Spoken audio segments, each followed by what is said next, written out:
भाई को रक्षा इसलिए बांधने जाती है कि उसकी रक्षा करेगा भाई। भाई की रक्षा कौन करेगा? एक बहन कह रही थी कि मैं रक्षा बंधन के दिन गई अपने भाई को बांधने के लिए रक्षा सूत्र, इंतजार कर रही थी। पता लग गया कि कहीं कामवश गए हैं, मोटरसाइकिल पर गए हैं। कुछ देर के बाद पता चला कि उसकी मृत्यु होगी, उसका शव लेकर आ रहे हैं। जिस भाई से मैं अपनी रक्षा के लिए गई थी उसकी रक्षा भी नहीं हो पाई, वो अपने नहीं कर सका। तब उसने ज्ञान हुआ। तब वो कहती है कि सचमुच हम कति भूल में थे। अपने भाई को भी कहा बेटा भाई आजा, तू भी भगवान का राखी बांध और मैं भी बांधू, यानी नाम लो और ये रक्षा सूत्र आपका सदा साथ देगा, भाई का भी बहन का भी। और बेमतलब बातें कर रखी। उस रक्षाबंधन के दिन किसी का भाई नहीं है तो रोती है कोने में बैठकर वो बहन। फिर ये बात का सिस्टम, जिस बहन का भाई नहीं है वह दूसरों के मुंह की तरफ देखती है, कौन आएगा हमारे घर। तो पुण्यात्माओं, ये बेमतलब की बकवाद, ये जग की रीत से हमने वापस हटना है और अपने जीवन को नए सिरे से सेट करना होगा। यदि भक्ति करना चाहते हो, समाज के भाव में बहना है, तो इतिहास क्या बताता है? जिन सदग्रंथों को हम सत्य माना करते थे, देखिएगा श्रीमद् देवी भागवत 3रा स्कंद,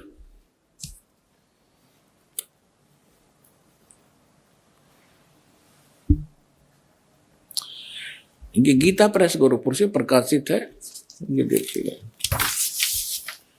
इसके ये सचित्र मोटा टाइप, केवल हिंदी, संपादक हनुमान प्रसाद पोदार, चिमनलाल गोस्वामी। और ये यहां से प्रकाशित है, मुद्रित और प्रकाशित। ये गीता प्रेस गोरखपुर से है। गीता भवन कार्यालय कोलकाता का संस्थान, गीता प्रेस गोरखपुर। इसके 123 पृष्ठ पर ले चलते हैं आपको, बिल्कुल 2 मिनट में सारी कहानी समझ में आ जाएगी। 123 पृष्ठ पे ये 3रा स्कंद। भगवान विष्णु अपनी माता दुर्गा की महिमा स्तुति करते हुए, उनकी स्तुति करते हुए बोल रहे हैं, तुम शुद्ध स्वरूपा हो, यह सारा संसार तुम से उद्भासित हो रहा है। मैं ब्रह्मा और शंकर, हम सभी तुम्हारी कृपा से विद्यमान हैं। हमारा आविर्भाव माने जन्म, तिरोभाव माने मृत्यु। हमारा तो जन्म और मृत्यु हुआ करता है, केवल तुम ही नित्य हो, जगत जननी हो, प्रकृति और सनातनी देवी हो। ये प्रकृति शब्द याद रखना कि दुर्गा को प्रकृति भी कहते हैं। जिस समय दास आपको श्रीमद् भगवत गीता में यह सिद्ध करेगा कि ब्रह्मा विष्णु महेश की उत्पत्ति दुर्गा से हुई है और गीता में वर्णित है, उस समय प्रकृति शब्द आपका काम आओगा कि प्रकृति दुर्गा को कहते हैं। गीता के अंदर 2 प्रकृति बताई है, एक तो जड़ जैसे ये अग्नि वायु हवा आदि, और एक चेतन। चेतन ये दुर्गा प्रकृति है। तो इसलिए कहते हैं तुम आप ही प्रकृति हो। और फिर भगवान शंकर क्या कहते हैं, देखिएगा।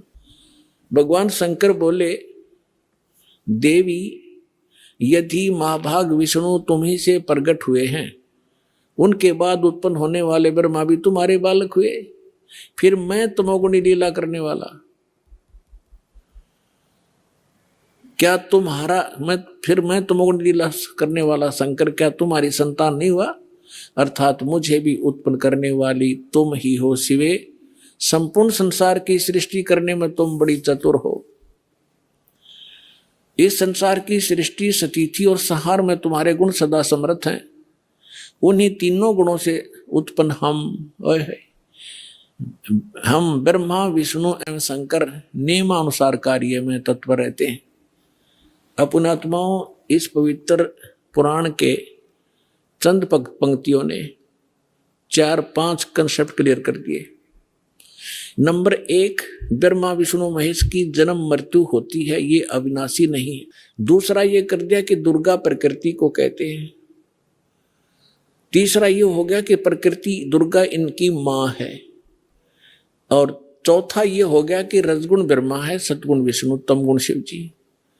और 5वां ये हो गया कि ये भगवान केवल वर्क डन दे सकते हैं।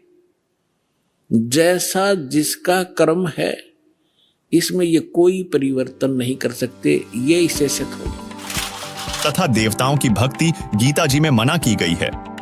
गीता जी के पवित्र ज्ञान को समझने के लिए सर्वप्रथम जानिए 3 गुण क्या हैं। देखो, श्रीमद् देवी भागवत से हम सिद्ध करते हैं कि तीनों गुण कौन हैं। देखिएगा, ये है श्रीमद् देवी भागवत हिंदी टीका सहित भाग 1। ये छपी कहाँ से है? अथ देवी भागवतम सभाष्टिकम सहमातम, खेमरा श्री कृष्ण दास प्रकाशन, बंबई से प्रकाशित है।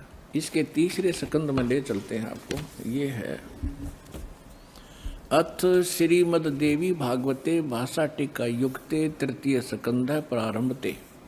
इसके हम आपको 11 पृष्ठ पर ले चलते हैं। ये 11 पृष्ठ है और 5वें अध्याय का हम 8वां मंत्र पढ़ेंगे। हे माता, यदि हमारे ऊपर सदा आप दया युक्त हो तो हमको तमोगुण में किस प्रकार प्रदान किया?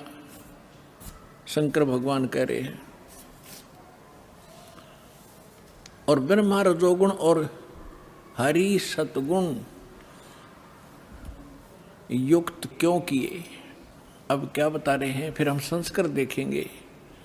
यदि दया धर्मना न सदा अंबिके, आप यदि हमारे ऊपर सदा मेहरबान बताते हो, मैं तुम्हें बहुत प्यार करती हूँ, तो कथम अहम विहित, क्यों मैं बना दिया तमोगुण, तमोगुण। और कमल जय, कमल से उत्पन्न होने वाले ब्रह्मा जी को रजोगुण संभव है, रजोगुण क्यों बना दिया? और सुवित किमो सतोगुण हरि, और विष्णु को आपने सतोगुण क्यों बना दिया? इति सिद्धम रजगुण ब्रह्मा सतगुण विष्णु तमगुण शिव जी। अब एक और पुराण से सिद्ध करते हैं ब्रह्मा विष्णु महेश क्या है। देखिए, ये है मार्कंडेय पुराण, सचित्र मोटा टाइप, केवल हिंदी, और गीता प्रेस गोरखपुर से प्रकाशित है। इसके 22-23 पृष्ठ पर दिखाएंगे। ये 122 पृष्ठ पर हम पढ़ना शुरू करेंगे मार्कंडेय पुराण। यहाँ से मार्कंडेय जी बोले, ये बता रहे हैं सारा कुछ, हम यहाँ आ जाते हैं। मार्कंडेय जी बता रहे हैं रजोगुण प्रधान ब्रह्मा, तमोगुण प्रधान रुद्र, सत्व प्रधान विश्वपालक विष्णु हैं, और यही 3 देवता हैं और यही 3 गुण हैं। फिर श्रीमद् भगवद गीता जी के अध्याय नंबर 7 के श्लोक 12 से लेकर 15 तक पढ़ेंगे। आसानी से हमारे ये हृदय में समा होगा ये ज्ञान। देखिए, श्रीमद् भगवद गीता, गीता प्रेस गोरखपुर से प्रकाशित है। जयदयाल गोविंद का इसके अनुवादक है। अध्याय 7 और श्लोक नंबर 12 यहाँ से शुरू होता है। ये 12 है। और भी जो सतोगुण से उत्पन्न होने वाले भाव हैं, और जो रजोगुण से, सतोगुण से सतीथि, रजोगुण से उत्पत्ति और तमोगुण से विनाश होने वाले भाव हैं, उन सबको मुझसे ही होने वाले हैं ऐसा जान। क्योंकि काल को श्राप लगा हुआ है 1 लाख मानव शरीरधारी जीवों के खाने का। अब ये क्या कहता है, परंतु वास्तव में उनमें मैं और वे मुझ में नहीं हैं। अब 13वें श्लोक में क्या कहा है? गुणों के कार्य रूप सात्विक, राजस और तामस, इन तीनों प्रकार के भावों से ये सारा संसार, प्राणी समुदाय मोहित हो रहा है। यानी तीनों गुणों में, रजगुण ब्रह्मा, सतगुण विष्णु, तमगुण शिव जी के ऊपर ही आसक्त है। इन तीनों गुणों से परे, रजगुण ब्रह्मा जी, सतगुण विष्णु जी, तमगुण शिव जी से परे मुझ अविनाशी को नहीं जानता। ये काल कह रहा है, ब्रह्म कह रहा है। अब 14-15 में कमाल कर दिया है। हाय हाय। गीता जी अध्याय नंबर 7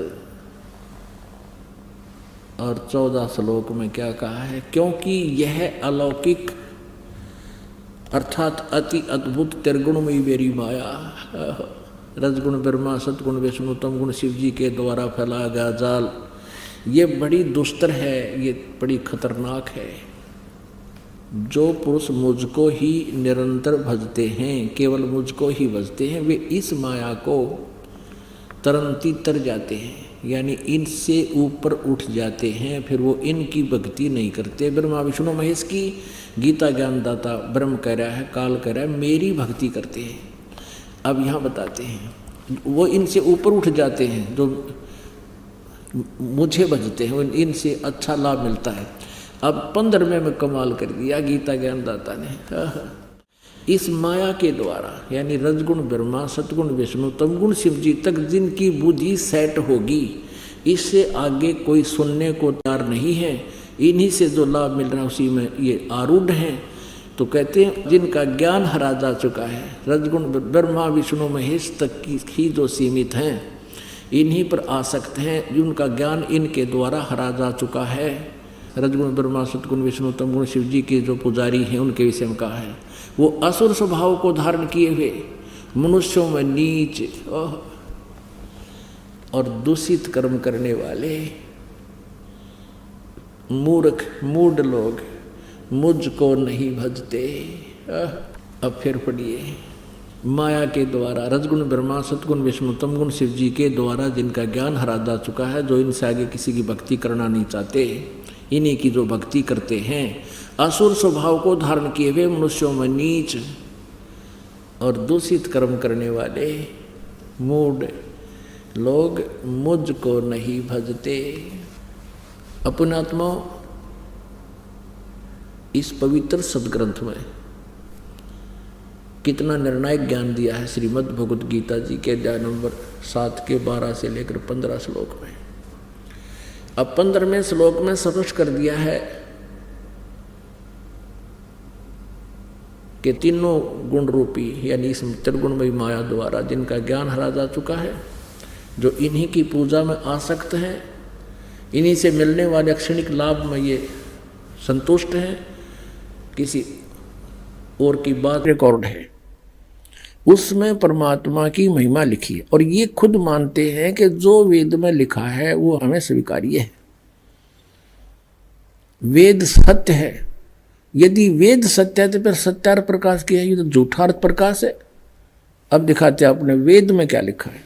अब यजुर्वेद, इसका अनुवाद करता भी मैं ऋषिदानंद है। देख कमाल की बात है, युद्ध भांग पिया करता तो नरी उतरने नहीं देता, ऐसा लगता है। इसकी जीवनी में लिखा है भांग पीता था, दिखाएंगे आपको कभी। अब ये कहाँ से प्रकाशित है?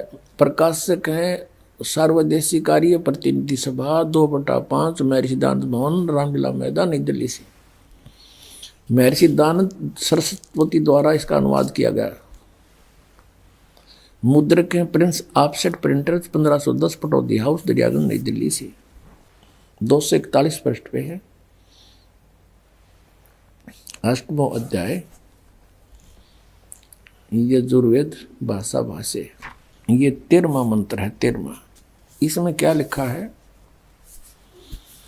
देव कर्तस्य ऐनस्य अवजनम असि, मनुष्य कर्तस्य ऐनस्य अवजनमसि, पितर कर्तस्य ऐनस्य अवजनमसि, आत्म कर्तस्य ऐनस्य अवजनमसि, अन्नस्य अन्नस्य अवजनमसि। अब इसका अनुवाद यहाँ किया इन्होंने 242 पृष्ठ पे। ये 241 पर हम पढ़ रहे थे, यहाँ देखो 242 पर। अब यहाँ इसका थोड़ी बहुत कोई उतर गई होगी इसकी भांग है। इसने फिर यहाँ उलझाने की चेष्टा की है कि हे सबके उपकार करने वाले मित्र, आप दान देने वाले के ऐनस्य माने अपराध के, ऐनस्य अवजनम माने विनाश करने वाले हो, क्षमा करने वाले हो। अब यहाँ मित्र लिख दिया। अब पढ़ने वाला ने सोचा चलो ये तो मित्र मित्र के बारे में कि तो भगवान का जिक्र है नहीं छोड़ दिया इसने। अब इसी के कर कमलों से लिखा हुआ और दिखाते हैं सत्यार्थ प्रकाश में। ये देखिएगा, ये सत्यार्थ प्रकाश वही वेद अब बाद में दिखाएंगे थोड़ा आपको पुनः। और ये कहाँ से प्रकाशित है? वैदिक यति मंडल वही है। और ये दान मठ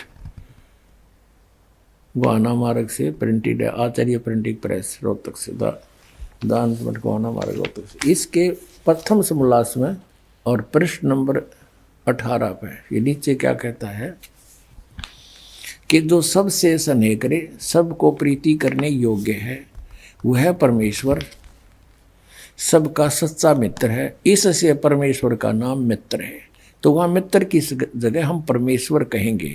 बिल्कुल यहाँ है ही परमेश्वर की महिमा, वेद कोई मित्रांगी थोड़ी है। और दान देने वाले के पाप मित्र के नाश करेगा, बता कोई बात है? तो ये मित्र परमेश्वर का नाम लिख दिया इसने। और लिख दिया इसलिए कि कोई पढ़ ना गा के देते ये ज्ञानता पता लग जा, तो पढ़ेगा तो नहीं सोचेगा कोई मित्र के बारे में बोल रखे। एक बार हमारा जो ये करोथा कांड इन्होंने करवाया, इसका यही कारण था। दास ने यही जो स्टेटमेंट आज आपको बता रहा है समाचार पत्रों में निकाल दी, और आर्य समाज के आचार्यों को पता लग गया कि तुम्हारा रोजगार गया। जय दयानंद की अज्ञानता का पता लग गया हमारे दयानंद के अनुयायियों को, ये सारे भागेंगे यहाँ से, तुम्हें फिर चंदा मिला को नहीं। तो हमने ये न्यू का न्यू लिखा था, फोटो स्टेट तो नहीं किया था, ऐसे लिख के भेजा था कि ये ऐसे बोलता सत्यार प्रकाश में, और ये यजुर्वेद में ऐसे लिखा है। तो इन्होंने जवाब दिया फिर उसका पेपर में, समाचार पत्र में, कि रामपाल तो संस्कृत ना जानता, यो के जाने वेदों के बारे में। वो तो दयानंद जी तो महर्षि थे, उन्होंने समाधि लाला के वेदों के अर्थ निकाले हैं, और वहाँ पर मित्र शब्द लिखा है, परमेश्वर के बारे में नहीं लिखा है। अब आम आदमी इतना प्रभावित है नकली ऋषियों से कि वो सच्चे हैं, और अन्य व्यक्ति कुछ भी कहता रहो वो सही लिख कर गए होंगे। इसलिए परमात्मा ने दया करी इस प्रोजेक्टर की, और ताकि आप स्वयं देख सकें। अब यहाँ मित्र का अर्थ परमेश्वर है इन्हीं के शब्दों में। अब पढ़ेंगे, देखो अब हम यजुर्वेद पर आ गए हैं, सत्यार प्रकाश रख दिया है। अब इसके हम 8वें अध्याय के वही 13वां मंत्र पढ़ रहे हैं। हे सब के उपकार करने वाले मित्र यानी परमेश्वर, आप देव कर्तस्य दान देने वाले के, एनस्य माने अपराध के, पाप के, एनस्य माने अपराध कहो चाहे पाप को, इसी के शब्दों में एनस्य माने पाप के, दूर करने वाले हो, नाश करने वाले हो, छुड़वाने वाले हो, क्षमा करने वाले हो, कुछ भी बोलो इन शब्दों को। एनस्य माने पाप के, एनस्य माने अपराध कहो चाहे पाप कहो, नाश करने वाले हो, दान देने वाले के, और मनुष्य कर्तस्य साधारण मनुष्य के किए हुए, एनस्य माने अपराध यानी पाप के विनाश करने वाले हो। और पितृ कर्तस्य पिता के किए हुए, एनस्य माने विरोधाचरण के, नहीं पाप के ही लिखना चाहिए इसलिए। अच्छी तरह हरने वाले हो यानी दूर करने वाले हो, अपने किए हुए पाप के दूर करने वाले हो।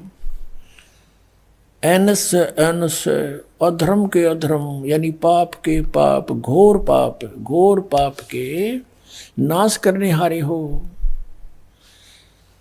विद्वान यानी जानता हुआ मैं जो कुछ भी अधर्म आचरण किया करता हूँ वह करूँ, अनजान में जो कुछ भी किया करता हूँ वह करूँ, उस सब एनस्य माने पाप के दूर करने वाले हो। युद्ध परमात्मा के तनु का है वेद ज्ञान दाता कि वो परम अक्षर ब्रह्म है, वो घोर पाप का भी नाश कर देता है, घोर पाप के, और जो कुछ भी करता हूँ या करूँ उसको भी पाप नाश कर देता है।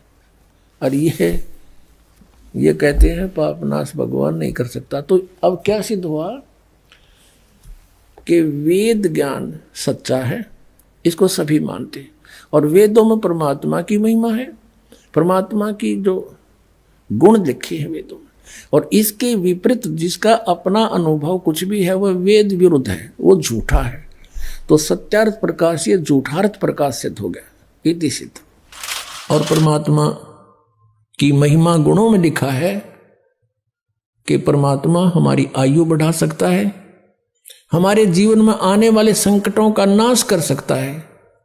वो कर कैसे सकता है? जो उसकी साधना सत्य हो, शास्त्र अनुकूल हो, तब उनको सब राहत मिलती है। परमात्मा हमारी आयु भी बढ़ा सकते हैं, आपको वेदों में दिखाते हैं। क्योंकि शिक्षा का हमें एक लाभ है तो यही है कि हम सदग्रंथों को स्वयं समझ सकते हैं। और जब तक हम नहीं समझेंगे, कोई भी हमें बढ़ा दे, कुछ भी कह दे, हम उससे की मान लेंगे। जिस कारण से आज तक हम यह भटक रहे हैं, अरे नकली संतों के पीछे लटक रहे हैं। ये देखिएगा, ये है ऋग्वेद, आपको दिखाते हैं ये कहां से प्रकाशित है। सर्वदेशिक आर्य प्रतिनिधि सभा, महर्षि दानंद भवन, रामलीला मैदान, नई दिल्ली से। उनके फोन और फैक्स नंबर ये है। ये मुद्रक है prince offset printers, 1510 Pataudi house, Daryaganj, Nai Delhi से। ऋग्वेद मंडल नंबर 10, सूक्त 161 161 और मंत्र नंबर 2 में, यदि रोगी नष्ट जीवन शक्ति वाला हो, यानी जिसका जीवन नष्ट होने वाला हो गया है, यदि अथवा सीमा से परे चला गया है, यदि मृत्यु के समीप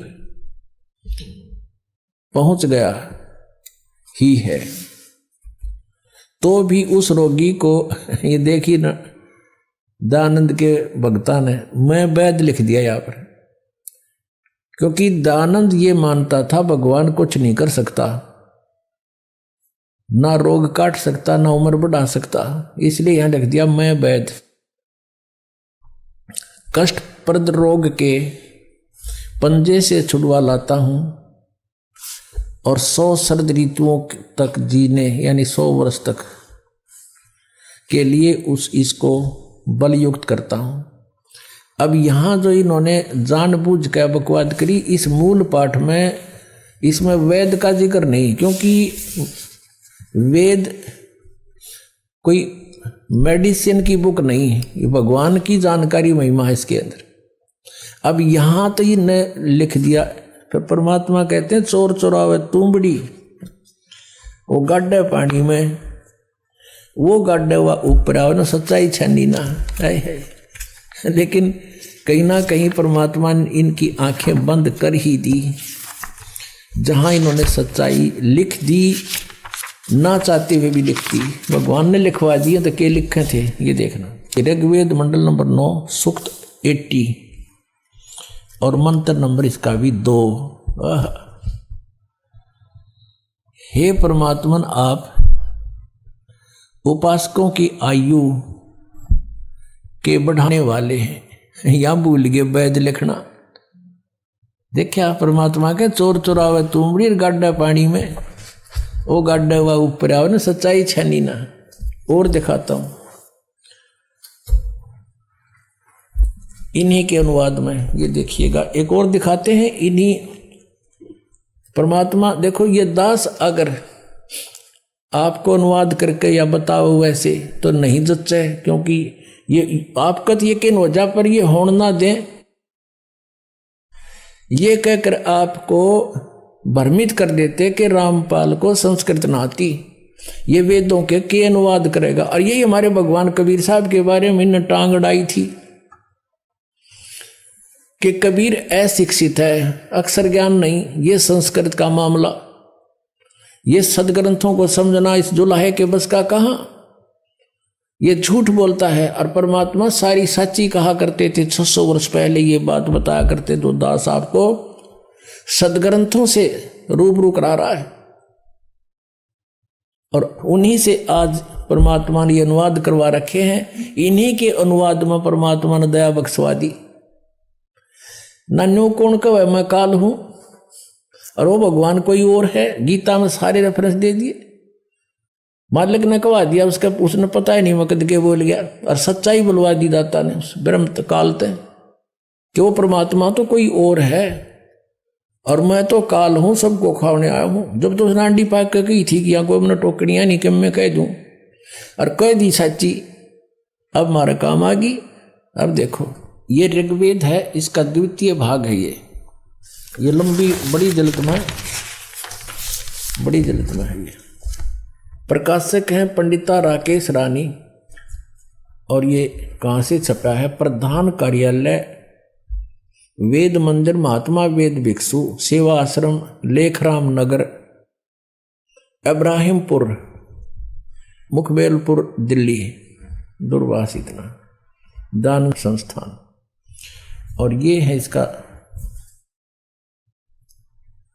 अनुवादक महात्मा वेद भिक्षु भारतेंद्र नाथ, और दान संस्थान करोल बाग नई दिल्ली से इसने इसका अनुवाद किया है। देखिएगा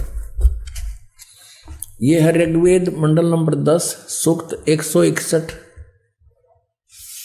ये 161, और ये दूसरा मंत्र इसका। इसने बहुत बढ़िया अनुवाद किया। सच्चाई, यदि किसी रोगी की जीवन शक्ति समाप्त हो, उसकी आयु ना रही हो,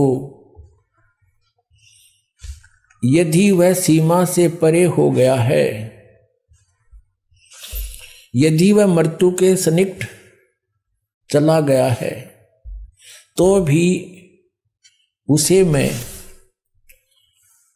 भारी कष्टप्रद रोग के पंजे से मुक्त कराऊं तथा उसे 7 वर्ष यानी 100 वर्ष के जीवन हेतु बल संपन्न करूं। भावार्थ में भी सही लिखा है इसने, यदि रोगी की जीवन शक्ति समाप्त हो यानी उम्र खत्म होगी, वो आयु हो रही है और उसका रोग सीमा से पार हो गया है, तब भी परमात्मा उसे इस कष्टप्रद रोग से मुक्त कर 7 वर्ष यानी 100 वर्ष का जीवन दे सकता है। अब बिल्कुल सही लिखा है पर, क्योंकि परमात्मा की महिमा है या किसी वैद्य की और दवाइयाँ की किताब नहीं है। ये देखिएगा ऋग्वेद मंडल नंबर 9 सूक्त, ये 80 का है, यहाँ 82 गलत लिख रखा है यहाँ, क्योंकि ये यहाँ से शुरू हुआ है 80 से और आगे 82 अलग होता है। ये यहाँ से है, ये 79वां सूक्त समाप्त हो गया, ये 80वां चल पड़ा और इसका ये 2 मंत्र यहाँ है, यहाँ आगे 82 शुरू हो जाता है, इसलिए 81 यहाँ लिख दिया उन्होंने, 81 भी पूरा हो गया। तो ये ऋग्वेद मंडल नंबर 9 सूक्त 80 है, ये 81 यहाँ 81वां है, ये 80वां सूक्त यहाँ समाप्त होता है। यहाँ देख, ये इसके दूसरे मंत्र में ऋग्वेद मंडल नंबर 9 सूक्त 80 समझो 80। हे परमात्मन, आप उपासकों की आयु के बढ़ाने वाले हैं, जो कि तो बिल्कुल सही किया इसने। अपने आत्माओं, हमने उस परमात्मा की शरण ग्रहण करनी है जिसके गुण वेद गावे। परमेश्वर स्वयं कहते हैं, वेद मेरा भेद है, मैं ना वेदन के माही, और जौन वेद से मैं मिलूं ये वेद जानते ना ही। चलिए अब जानते हैं उस परमात्मा का वास्तविक नाम क्या है। अब देखिएगा ऋग्वेद मंडल नंबर 9, ये वही है जो अभी आपको दिखाया था। ये कहाँ से प्रकाशित है? 9-10 सार्वदेशिक आर्य प्रतिनिधि सभा, महर्षि दान भवन, रामलीला मैदान, नई दिल्ली। ये इनके फैक्स फोन नंबर है। ऋग्वेद आर्य भाषा भाष्य, महर्षि दान सरस्वती कृत। मुद्रक हैं Prince offset printers, 1510 Pataudi house, Daryaganj, Nai Delhi.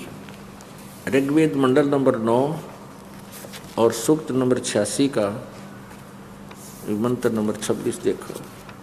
Rigveda मंडल नंबर 9 सूक्त नंबर 86 और मंत्र नंबर 26। इसमें लिखा कि यज्ञ करने वाले यजमानों के लिए परमात्मा, यज्ञ करने वाले यजमान माने भक्ति करने वाले भक्तों के लिए परमात्मा, सब रास्तों को सुगम करता हुआ उनके विघ्नों को, उनके संकटों को मर्दन करता है,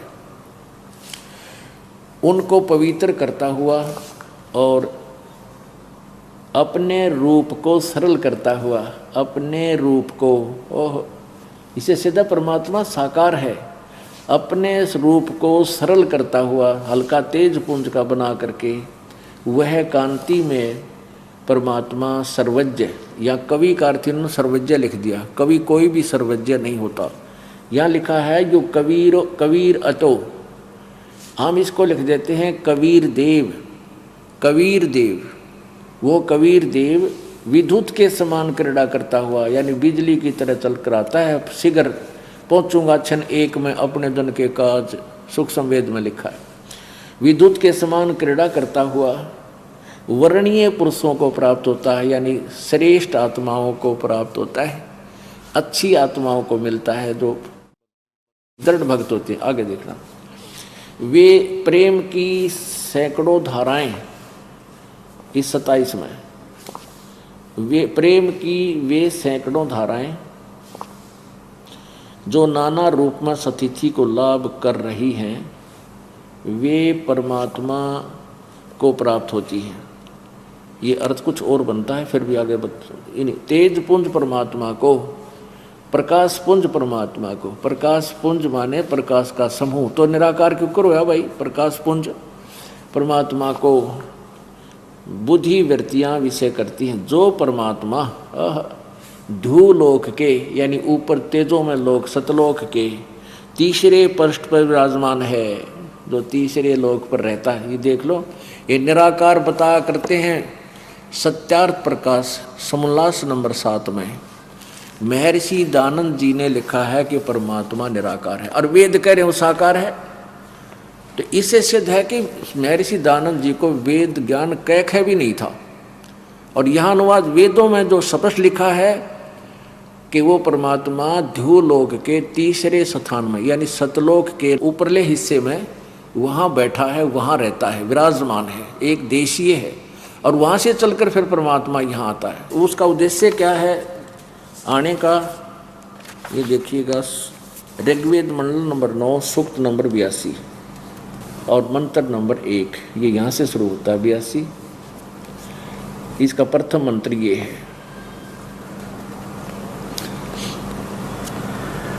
जो सर्व उत्पादक प्रभु प्रकाश स्वरूप, यानी तेजों में शरीर वाला, सद्गुणों की वृष्टि करने वाला, पापों के हरण करने वाला, वह राजेव, राजा के समान, राजा के, ये देखियो इन्हीं का अनुवाद, राजा के समान, राजा के समान दर्शनीय है, यानी राजा के समान देखने योग्य है, साकार है। और वह पृथ्वी आदि लोक लोकांतरों के चारों ओर शब्दमान हो रहा है। वह वर्णीय पुरुषों को, श्रेष्ठ आत्माओं को, जो दृढ़ भक्त हैं, उसको पवित्र करता हुआ प्राप्त होता है। जिस प्रकार विद्युत स्नेह वाले स्थानों को आधार बनाकर प्राप्त होता, इसी प्रकार उत्गुण वाला परमात्मा ने इस ब्रह्मांड की रक्षा की। और इसका अर्थ है कि वो रक्षा असवी माने असावी माने रक्षा करता है। वो आकर के वो कहते हैं पहुंचूंगा क्षण एक में। यहाँ देखिएगा कि प्राप्त होता है वो किस तरीके, जिस प्रकार विद्युत स्नेह वाले स्थानों को आधार बनाकर प्राप्त होती है। जैसे कल भी आपको बताया था, एक कहावत है अपने लोकवेद में, एक कहावत थी, जैसे बताया करते थे घर वाले के बिजली जो है आकाशीय विद्युत, आसमान की बिजली पहले कांसी धातु के थाली बेले हुआ करते हैं। और नो क्या करती है हमारी दादी माता ताई कि ये बाहर कांसी के बेले बाहर मत रखो, इस पर बिजली पड़ जाया करे, ऊपर की आसमान की बिजली गिर जाती है। और या काले सांप पर कहते हैं बिजली गिर जाती है, तो उसका से विशेष कनेक्शन है, वहाँ गिरने का वो कारण है। इसी प्रकार यह वेद बताते हैं कि वो परमात्मा इस प्रकार विशेषकर उन्हीं भक्तों को प्राप्त होता है जिससे उसका विशेष लगाव है। गोता मारूं स्वर्ग में, ये सूक्ष्म वेद में परमात्मा कह रहे हैं कि कबीर जी ने बताया है, गरीबदास साहिब जी उसको सेकंड कर रहे हैं अपनी मुखारबिंद से। गोता मारूं स्वर्ग में, जा बैठूं पाताले, कहे कबीर ढूंढता फिरूं अपने हीरे माणिक लाले। अपनी प्यारी आत्माओं को, अच्छी आत्माओं को कहता है गोता मार मार के जो कर समुद्र मध्य ढूंढा कर लाल को, ऐसे ढूंढ रहा हूँ। और उनको जाके परमात्मा कहता मैं ऐसे मिलता हूँ। और वही वेद गवाही दे रहे हैं कि वो परमात्मा सतलोक से चलकर आता है, गति करके आता है, और अपने जो दृढ़ भक्त हैं, अच्छी आत्माएं हैं, उनको पवित्र करता है, उनको मिलता है, उनके दुखों का निवारण करता है। और फिर उदाहरण भी दिया है कि जैसे बिजली आकर उन्हीं पर गिरती है जो उस पर गिरने योग्य होते हैं, इसी प्रकार परमात्मा उन्हीं को मिलता है जो मिलने योग्य होते हैं। आगे देखना, ऋग्वेद मंडल नंबर 9 सूक्त नंबर 82 और मंत्र नंबर 2। ऋग्वेद मंडल नंबर 9 सूक्त नंबर 82 का एक हमने पढ़ लिया, मंत्र 2। वो किस लिए आता है, उन भक्तों को मिलता है। हे परमात्मन, उपदेश करने की इच्छा से आप, यानी यथार्थ ज्ञान देने की इच्छा से आप महापुरुषों को प्राप्त होते हो, और आप अत्यंत गतिशील पदार्थ के समान हमारे आध्यात्मिक यज्ञ को प्राप्त होते हैं। अत्यंत गतिशील पदार्थ के समान यानी बहुत तेज गति से बिजली की तरह आते हो। और परमात्मा स्वयं कहते हैं अपने सुख संवेद में, पहुँचूंगा क्षण एक में जन अपने के काज। एक क्षण में, एक क्षण में कहते मैं अपने भगत के लिए कोई आपत्ति आती है तुरंत पहुँच जाता हूँ। रणक से पूजो मार दूं, नरसिंह धर के साज, कि जो मेरे भक्त को तंग करेगा उसके लिए, अपने भक्त के लिए मैं एक क्षण में यहाँ पहुँच जाऊँगा, उसके पास पहुँच जाता हूँ।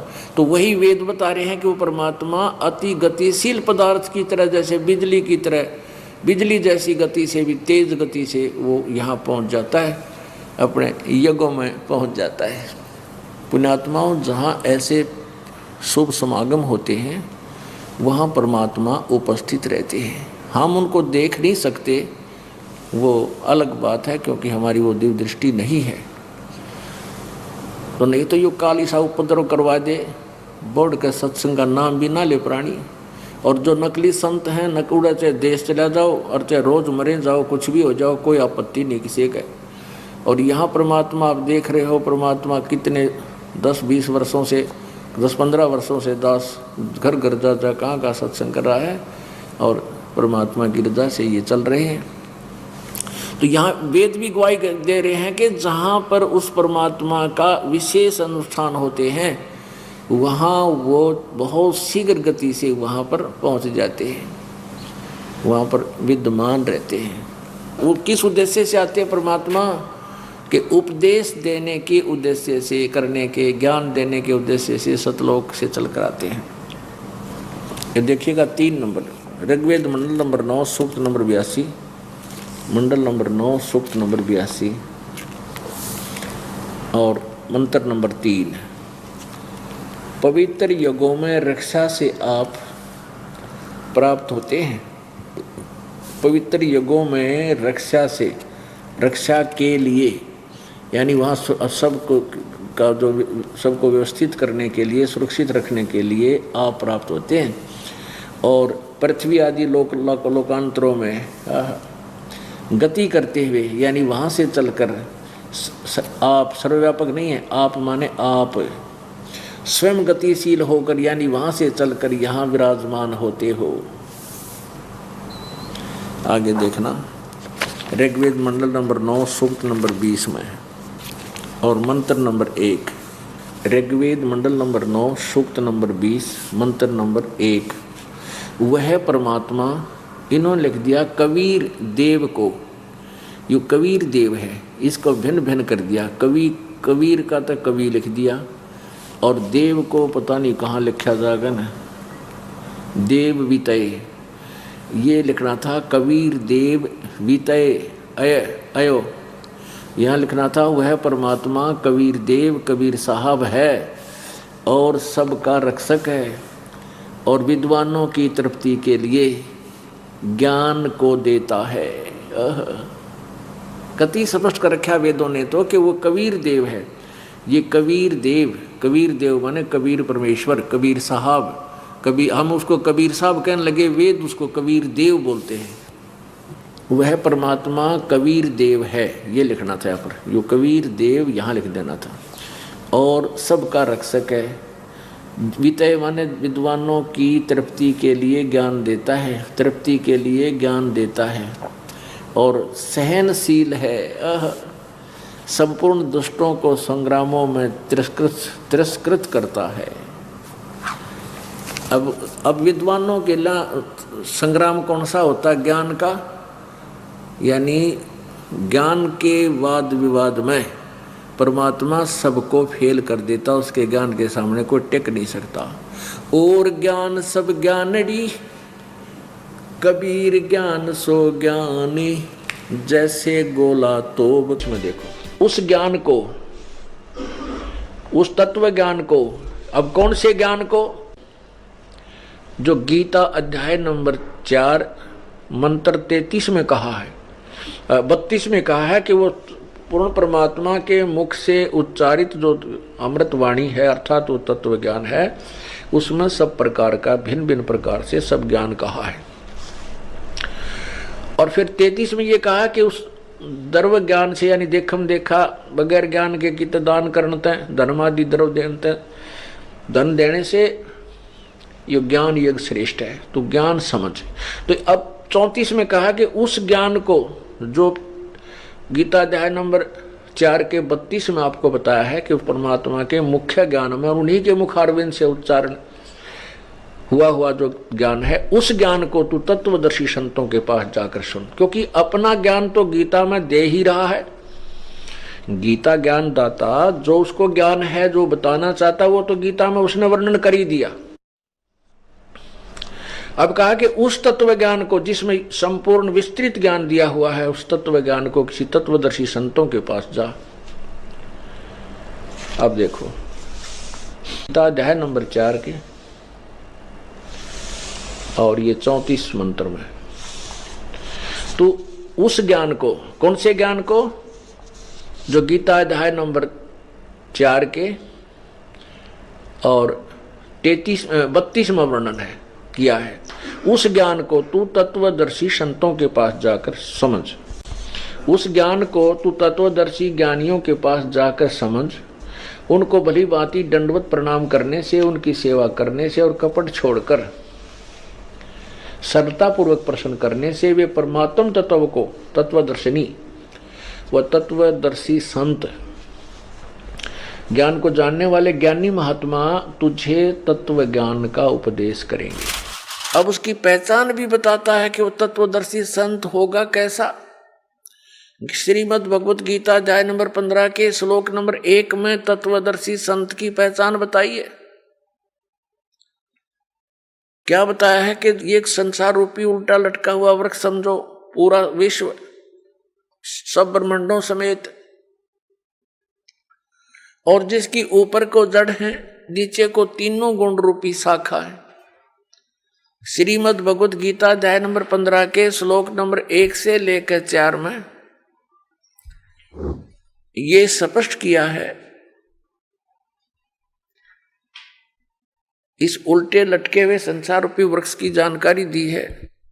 अब आपको ये उल्टा लटका हुआ संसार रूपी वृक्ष दिखाते हैं, फिर आसानी से जो दास सब सदग्रंथों से रूबरू करने जा रहा है, आपको आसानी से समझ जाएंगे। देखिएगा, ये समझो एक संसार रूपी वृक्ष है पूरा।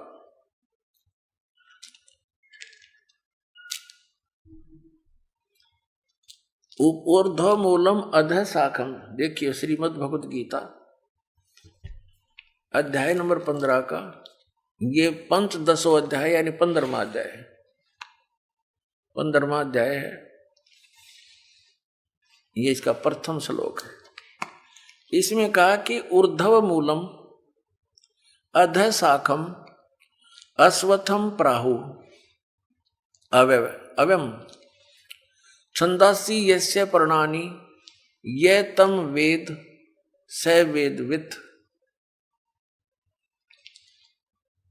ऊर्ध्व मूलम, इसका अर्थ है कि ऊपर को जड़ और नीचे को शाखा। अधः माने नीचे होता है, ये भ्रमित है, इन्होंने गलत कर दिया। अधः माने ब्रह्मा रूप मुख्य शाखा वाले, नहीं। ये दूसरा अध्याय में 15वें अध्याय के दूसरे श्लोक में 2 बार अधः है, अधः अधः। इसका अनुवाद इन्होंने इसके अगले पृष्ठ पे किया है। अधः माने नीचे, अधः माने नीचे।